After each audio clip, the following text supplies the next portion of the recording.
Kelvin says, I got the battle plan. It's organized well, but now it leaves me with more advanced questions.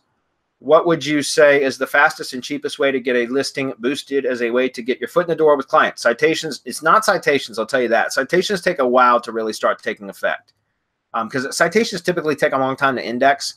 Citations is more of a longer term strategy, guys. It's not something that, again, all lead gen assets that I set up now, I don't even start publishing citations until I've got a service provider in place and I've established a good relationship that I expect or assume is going to be long term.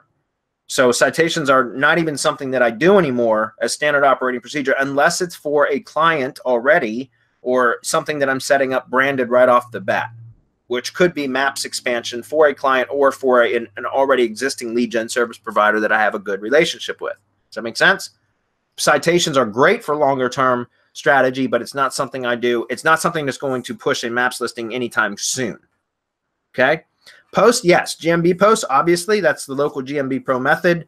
Right off the bat there, post is a great way to start getting traction, guys. It's not necessarily to rank the maps listing as it is to get leads from the listing because it's a mobile device thing. It doesn't necessarily equate to better rankings. It can and will over time, but you can get leads from posting properly without it even pushing the rankings.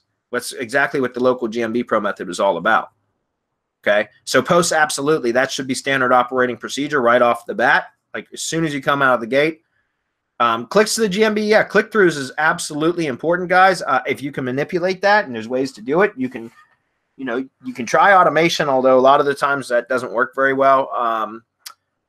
Also, I've talked about this many times, but you can use Google, you can use ads traffic, paid traffic to get traffic to your like legitimate real traffic to the listing, and that is weighted extremely heavily. And there's ways to do it. We did a training on it for YouTube, how to do it with YouTube ads. That was an order bump on the battle plan. So if you didn't get it and you still want it, I don't know if we can make that available, but that's one of the ways that you can actually use YouTube ads to drive traffic directly to a GMB listing. And that is heavily weighted traffic because Google knows who those users are. It knows that they're, if you can find an in-market audience, that they're in market for those services, and you can set your geographic targeting so that it's only local people actually clicking through. They're genuine Google users with a valid interest in what you have to offer. So it's not just about manipulating the rankings by sending targeted traffic. It's also about potentially generating leads. And I'm saying YouTube, guys, because you could use AdWords, Google Ads, like search traffic, but that's damned expensive. YouTube ads is incredibly inexpensive. I mean, literally, it's pennies per view on the video.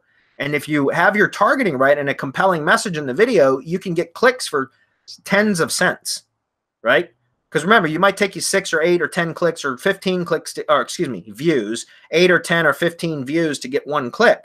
And if you're paying 5 or 6 cents per view, and it takes you 12 views to get one click, that's 60 cents per click. That's still a hell of a lot better than paying $6 per click or 16 or 26 or 30. You see what I'm saying?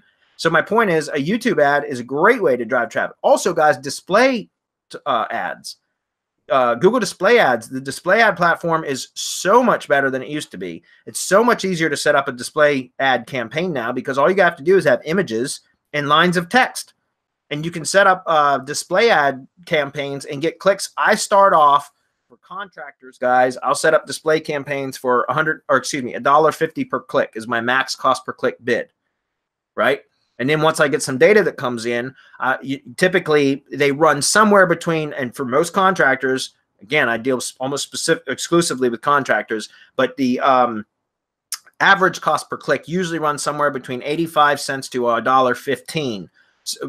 So what I do is I always start off the campaigns at $1.50 max cost per click bid. Then once I have some data coming into the account, then I'll go in and start manually adjusting the max cost per click bid down to what around the threshold of what the average cost per click data shows me. And then once I have some more data come in, I actually do encourage using Google's automated bidding strategies. And Google will tell you right in the ads platform, it'll give you recommendations. 2 years ago, I would have said you're nuts if you use Google's automated bidding strategy because they'll burn through your money. I'm a believer now.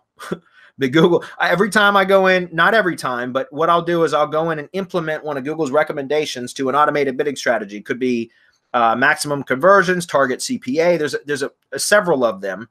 I'll let Google make the recommendation. It takes I always manage the campaign manually to begin with until there's enough data in there. And then I will start using or start implementing or applying some of Google's recommendations, which are typically automated bidding strategies.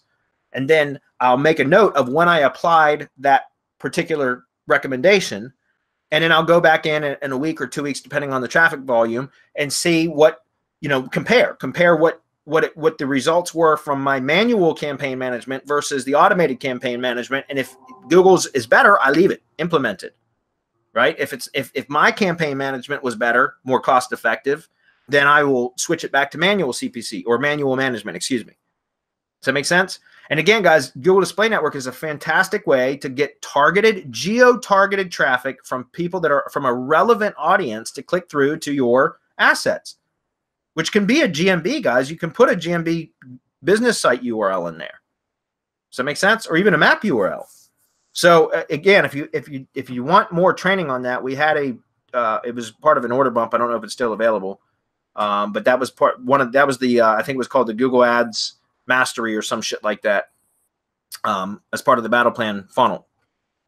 So as far as on-page SEO, well, you want to do that anyways, but one of the best things, Kelvin, is press releases. It's not as easy with press releases as it was a year and a half ago. Like year and a half ago, I could get oftentimes within 2 press releases, I could push a maps listing into the 3-pack. It seems that as with everything in SEO, once the cat is out of the bag and it's been done enough, or by enough people, it starts to become less effective. I'm not saying press releases are not effective for pushing maps assets into the 3-pack. They are, but it requires a little bit more persistence, more of them. PR stacking really helps. And also if you can diversify your distribution networks. So in other words, don't use the same distribution network 18 times, right? Like it does help if you have some diversity. Okay. And then like we teach in Local PR Pro about PR stacking. There's a very specific way. It's random, but in a specific way that you can get better results from your press releases. And that's taught in Local PR Pro.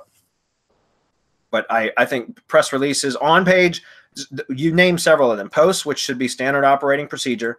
Clicks to GMB, yes. I don't recommend trying automated strategies, guys. You can play with that if you want, but I'm telling you guys, and very inexpensively, you can buy traffic from YouTube. For a little bit more money, you can buy traffic from the display network. And Google knows that audience, guys. It knows who those people are. It knows that they have an interest in what you're sending them to, right? Because you set all that up in your targeting. So that is heavily weighted traffic.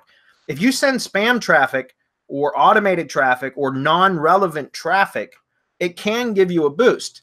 But what might take, 300 click-throughs from non-relevant traffic might only take 30 click-throughs from relevant traffic to achieve the same results, right? And the point with relevant traffic is that traffic has a very good chance, or at least is likely, to actually convert into a lead anyways, because it's relevant traffic to begin with. Whereas non-relevant traffic is strictly an SEO tactic. Does that make sense?